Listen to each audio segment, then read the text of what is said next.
Hi friends, నమస్తే. Welcome to Snithan vlog. ఈరోజు మనం చేసుకోబోయే రెసిపీ వచ్చేసి ఎంతో tasty and healthy egg tomato curry.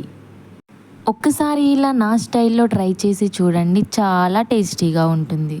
ముందుగా ఈ కర్రీకి కావాల్సిన పదార్థాలు ఏంటో చూసేద్దాం. కట్ చేసి పెట్టుకున్న టమాటో ముక్కలు సుమారుగా ఒక 300 గ్రాముల వరకు ఉండొచ్చు. కట్ చేసి పెట్టుకున్న పచ్చిమిర్చి, కట్ చేసి పెట్టుకున్న ఒక పెద్ద సైజు ఉల్లిపాయ ముక్కలు, ఆయిల్, జీలకర్ర, ఆవాలు, పసుపు, కారం, అల్లం వెల్లుల్లి పేస్ట్, ఉప్పు, సన్నగా కట్ చేసి పెట్టుకున్న కొత్తిమీర. ముందుగా స్టవ్ ఆన్ చేసి గిన్నె పెట్టుకొని గిన్నె హీట్ అయ్యాక ఒక 4 టేబుల్ స్పూన్ల వరకు ఆయిల్ వేసుకోవాలి.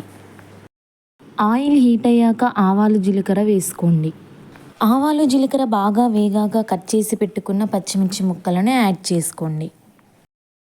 అలాగే కట్ చేసి పెట్టుకున్న ఉల్లిపాయ ముక్కలను కూడా యాడ్ చేసుకోండి.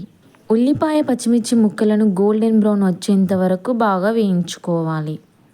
ఉల్లిపాయ, పచ్చిమిర్చి బాగా వేగాక పసుపు అండ్ అల్లం వెల్లుల్లి పేస్ట్ను కూడా యాడ్ చేసుకోవాలి. అల్లం పచ్చివాసన పోయేంత వరకు వేయించుకున్నాక 1 కప్ వరకు టమాటో ముక్కలను యాడ్ చేసుకోవాలి. ఈ టమాటో ముక్కలు బాగా కలిసేలాగా కలుపుకోవాలి. తర్వాత టేస్ట్కి తగినంత ఉప్పు కూడా యాడ్ చేసుకోవాలి. ఉప్పు కర్రీకి కలిసేలాగా బాగా కలుపుకోవాలి. ఉప్పు ఇప్పుడే యాడ్ చేసుకోవడం వల్ల టమాటో ముక్కలు త్వరగా మగ్గిపోతాయి. తర్వాత ఒక 5 నిమిషాలు మూత పెట్టుకొని టమాటో ముక్కలని బాగా మగ్గనివ్వండి. 5 నిమిషాల తర్వాత టమాటోలు ఇలా బాగా మగ్గిపోయి ఉంటాయి. ఇప్పుడు 1.5 చెంచా వరకు కారం యాడ్ చేసుకొని కర్రీకి కలిసేలాగా కలుపుకోండి. తర్వాత మనం ముందుగా ఉడికించి పెట్టుకున్న ఎగ్స్ని యాడ్ చేసుకోండి. ఇలా ఎగ్స్ అన్ని యాడ్ చేసుకున్నాక కర్రీకి కలిసేలాగా ఒకసారి కలుపుకోండి.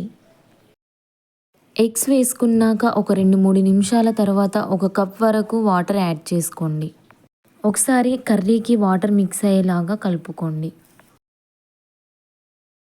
తరువాత ఒక 3 నుంచి 5 నిమిషాల వరకు మూత పెట్టుకొని ఉడికించుకోండి. ఇలా చేయడం వల్ల ఎగ్స్కి కర్రీ బాగా పట్టి టేస్ట్ చాలా బాగుంటుంది. ఇప్పుడు 1 చెంచా వరకు ధనియాల పొడిని యాడ్ చేసుకోండి. ఈ పౌడర్ కర్రీకి కలిసేలాగా కలుపుకొని ఒక 2 నిమిషాలు ఉడకనివ్వండి.